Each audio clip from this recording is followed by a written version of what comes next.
Okay, Narayan Kumar, let's start your snap interview for basic electronics and you are going for IBJU, right? Okay. Basic diode और Jenner diode में क्या difference होता है? Basic diode sir, basic diode को sir हम लोग as a normal diode जैसा use करते हैं, लाइक रेक्टिफिकेशन। बट और जेनर डायोड को हम लोग एज ए रेगुलेटर पर्पज से यूज करते हैं। अगर दोनों की कंस्ट्रक्शन वाइज की बात करें तो बेसिक डायोड में जो डोपिंग होता है उसका लेवल कम होता है, और जेनर डायोड में हाई लेवल का डोपिंग करते हैं, जिसमें उसमें दो तरह का ब्रेकडाउन होता है। एक जेनर ब्रेकडाउन होता है, दूसरा एवेलांचे ब्रेकडाउन होता है।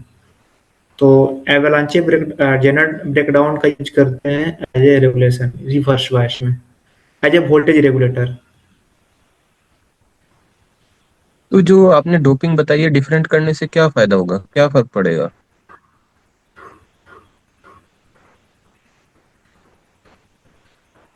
डोपिंग करने से सर, नॉर्मल डायोड में डोपिंग आपने कम बताई, मतलब दूसरे डायोड में ज्यादा बताई है, करने से उससे क्या फर्क पड़ता है?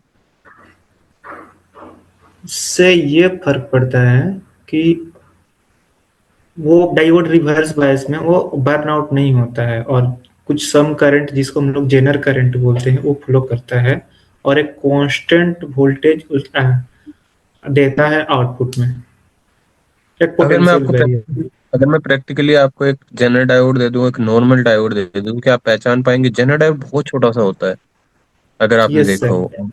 और जो, येलो कलर का। हाँ जी, और दूसरा जो है अपने यस, पास थोड़ा बड़ा होता है, वो आप देखो यार, ब्लैक और वो तो सिल्वर बर्न का कोड। है ना। जनरल डायोड तो ब्रेक डाउन हो जाना चाहिए, बर्न आउट हो जाना चाहिए। वो तो बहुत छोटा एरिया उसका, अगर थोड़ी सी हीट अप हुआ तो बर्न आउट हो जाना चाहिए जनरल डायोड तो। इस हम्म। ये,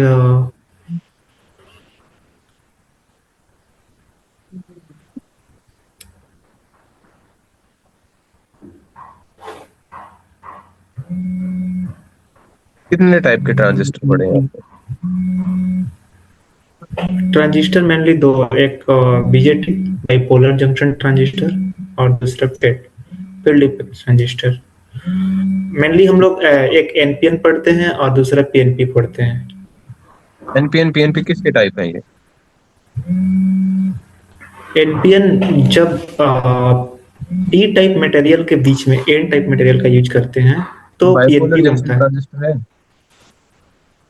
एनपीएन, नहीं नहीं, मैं पूछ रहा हूँ, ये तो दो टाइप आपने एनपीएन और पीएनपी बोले हैं, ये किसके टाइप है? Yes sir, yes BJT sir, या बाइपोलर जंक्शन ट्रांजिस्टर के टाइप बीजेटी है? बीजेटी बीजेटी का। ट्रांजिस्टर का मेनली यूज क्या है? क्यों पढ़ते हैं हम ट्रांजिस्टर को? इसको कहाँ पे प्रैक्टिकली यूज करते हैं? ट्रांजिस्टर का सर यूज बहुत सारे जगह है, जैसे हम लोग एम्पलीफिकेशन पर्पज से पढ़ते हैं और स्विचिंग एक्शन से पढ़ते हैं। तो ट्रांजिस्टर में हम लोग फोर मोड ऑपरेशन पढ़ते हैं, जिसमें हम लोग फर्स्ट होता है एक्टिव मोड, दूसरा होता है रिवर्स एक्टिव, और मतलब चारों को अरेंजमेंट नहीं बता रहे सर। रिवर्स एक्टिव होता है, एक्टिव होता है, सेचुरेशन होता है, और कट ऑफ होता है। तो एक्टिव मोड का यूज करते हैं एज ए एम्पलीफिकेशन पर्पस, और कैसे आप सेचुरेशन। ट्रांजिस्टर को एक्टिव मोड में लेके आएंगे? मैं आपको ट्रांजिस्टर दे एक्टिव दूं और मैं बोलूं कि इस ट्रांजिस्टर को आपने एक्टिव मोड में ऑपरेट कराना है, क्या क्या करोगे आप उसके लिए? उसके लिए सर बेस बेस और बेस और कलेक्टर को हम लोग बेस और इमीटर को फॉरवर्ड बायस में रखेंगे, और कलेक्टर और बेस को रिवर्स बायस में रखेंगे। तो डायरेक्टली बैटरी कनेक्ट करके ऐसा कर देंगे या कुछ और करते हैं उसके लिए? बैटरी कनेक्ट करते हैं उसको फॉरवर्ड और रिवर्स करने के लिए, मतलब हम लोग बायसिंग करने के लिए, और एम्पलीफिकेशन के लिए इनपुट सिग्नल देते हैं और आउटपुट सिग्नल लेते हैं सर।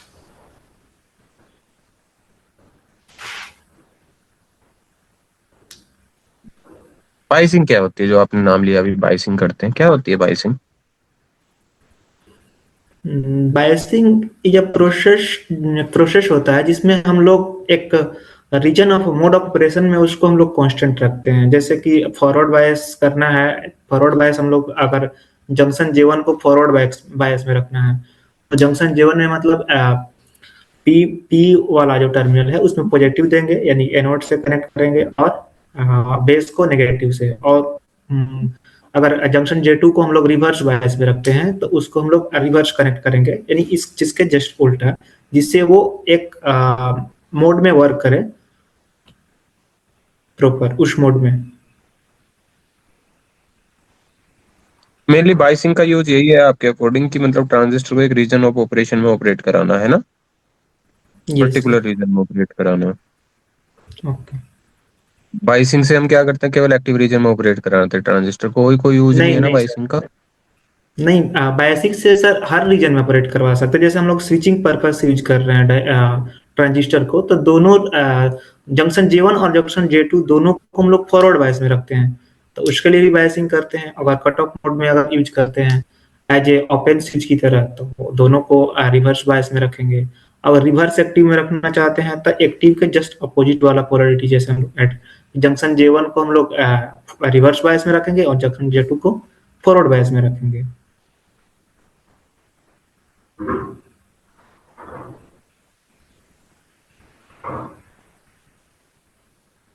कौन सी बाइसिंग बेस्ट होती है? बाइसिंग के टाइप पढ़े होंगे आपने। Yes sir. कौन सी बाइसिंग बेस्ट होती है और क्यों?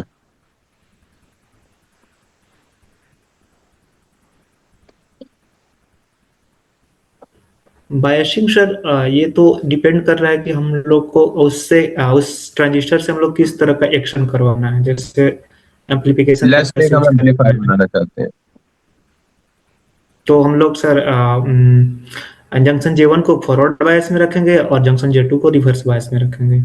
टाइप ऑफ बाइसिंग नहीं पढ़े आपने? वोल्टेज डिवाइडर बायस, फिक्स बायस, सेल्फ बायस, कुछ ऐसे नाम सुने होंगे।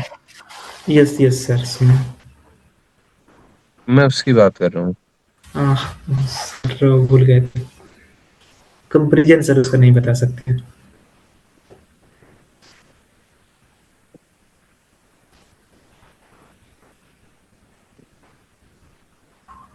ओपैम्प का प्रैक्टिकल यूज क्या है, कहाँ पे ओपैम्प को प्रैक्टिकली हम यूज करते ओपैम्प इज ऑपरेशनल एम्पलीफायर, जैसे उसका मैथमेटिकल ऑपरेशन यूज करते हैं, जैसे समिंग करना, इंटीग्रेटिंग करना, एडिशन, परफॉर्मेंस, उस तरह के सर्किट में हम लोग ओप एम्प का यूज करते हैं। हैं? वो तो काम आपका कैलकुलेटर करता है यार, यस, ये नहीं करता कैलकुलेटर करता है सर, बट कैलकुलेटर को उसी से हम लोग मतलब बनाया गया है ओप एम्प से ओपैम्प ही। से बनाया होता है कैलकुलेटर आपका। क्या? हम्म। ओपैम्प से बनाया गया होता है कैलकुलेटर। सर्किट तो है ना सर अंदर में। क्या सर्किट होता है कैलकुलेटर के अंदर में? ओपैम्प लगाया होता है हमने, है ना। हाँ, बहुत सारे ओप एम्प हम लोग ऐड कर किए रहते हैं उसके अंदर। चलो नारायण जी, फीडबैक देते हैं आपको। देखो भाई, एक तो पहली चीज, अगर आपको नहीं पता है तो जबरदस्ती मत बताओ कि कैलकुलेटर भी हम ओपैम्प से बनाते हैं। ये क्या करता है, एनालॉग वोल्टेजेस को एडिशन सब्सट्रैक्शन, एनालॉग सिग्नल्स के ऊपर अरिथमेटिक ऑपरेशन परफॉर्म करने का काम करता है। जो हमारा कैलकुलेटर है, कैलकुलेटर में डिजिटल फॉर्म में सारी इंफॉर्मेशन प्रोसेस होती है। वहाँ 0 1 की फॉर्म में सारी इंफॉर्मेशन प्रोसेस होगी, वहाँ का सर्किटरी अलग है पूरा का पूरा, वो डिजिटल बेस होता है जो आपका कैलकुलेटर है। जब हम अर्थमेटिक ऑपरेशन की बात करते हैं ओपैम्प से, तो वो एनालॉग सिग्नल्स पर अर्थमेटिक ऑपरेशन होगा, वहाँ वोल्टेज को ऐड किया जाता है। कंटिन्यूअस वोल्टेज, जैसे 5 वोल्ट डीसी दिया, फिर 6 वोल्ट डीसी दिया, उन दोनों को ऐड करके वो रिजल्टेंट देगा एडर या समर की फॉर्म में बना के। तो वहाँ ये काम नहीं होता जो आप सोच रहे हो, जो आपका कैलकुलेटर कर रहा है उसमें ओपैम्प लगा है। तो देखो, अगर नहीं पता है तो इनडायरेक्टली उसको गलत मत बताओ, ठीक है? तो ये ओके। बहुत गलत इम्पैक्ट लेके जाएगा आपके इंटरव्यू के अंदर, कि आपको नॉलेज नहीं है, आप फिर भी कुछ ना कुछ बताए जा रहे हो वहाँ पे। बात समझ रहे हो? Yes sir. अगर आपको नहीं पता है तो उसको छोड़ दो, उसके बारे में बात भी मत करो, है ना। जैसे मैंने पूछ लिया कि अर्थमेटिक ऑपरेशन तो कैलकुलेटर से हो रहे हैं, तो आप बताओ सर कैलकुलेटर के बारे में मुझे ज्यादा नॉलेज नहीं है। राइट, ये मत बोलो कि वहां पे वो पैम्प लगा हुआ है। अगर पता है, एग्जैक्टली पूरा कंफर्म हो, तभी बोलो वहां पे, ठीक है? नहीं तो ये लगेगा कि ये इनडायरेक्टली इसको पता भी नहीं है और ये कुछ का कुछ फेंक के जा रहा है यहाँ पे बैठ के। Okay sir. ठीक है नारायण जी। दूसरी चीज है, बेसिक नॉलेज आपकी ठीक है, बट थोड़ा सा क्वेश्चन को ध्यान से समझो, जैसे मैं बाइसिंग के बारे में बात कर रहा हूँ, यस, वो यस। क्या है, वो रीजन ऑफ ऑपरेशन की बात आप बार बार कर रहे हो, इसको फॉरवर्ड बायस कर देंगे, इसको रिवर्स बायस कर देंगे। बाइसिंग का मेन पर्पज होता है ट्रांजिस्टर को, देखो ऑपरेट तो कराना है हमने कहाँ पे, एक्टिव रीजन में, बट उसका जो क्यू पॉइंट है उसको डीसी लोड लाइन के सेंटर में फिक्स करने के लिए यूज करते हैं, ताकि उसको हम एज ए एम्पलीफायर यूज कर पाए वहां पे। ठीक है। Biasing yes sir. दूसरा वहां पे क्या होता है, स्टेबिलिटी के लिए यूज की जाती है, ट्रांजिस्टर को स्टेबलाइज करने का काम करती है बाइसिंग।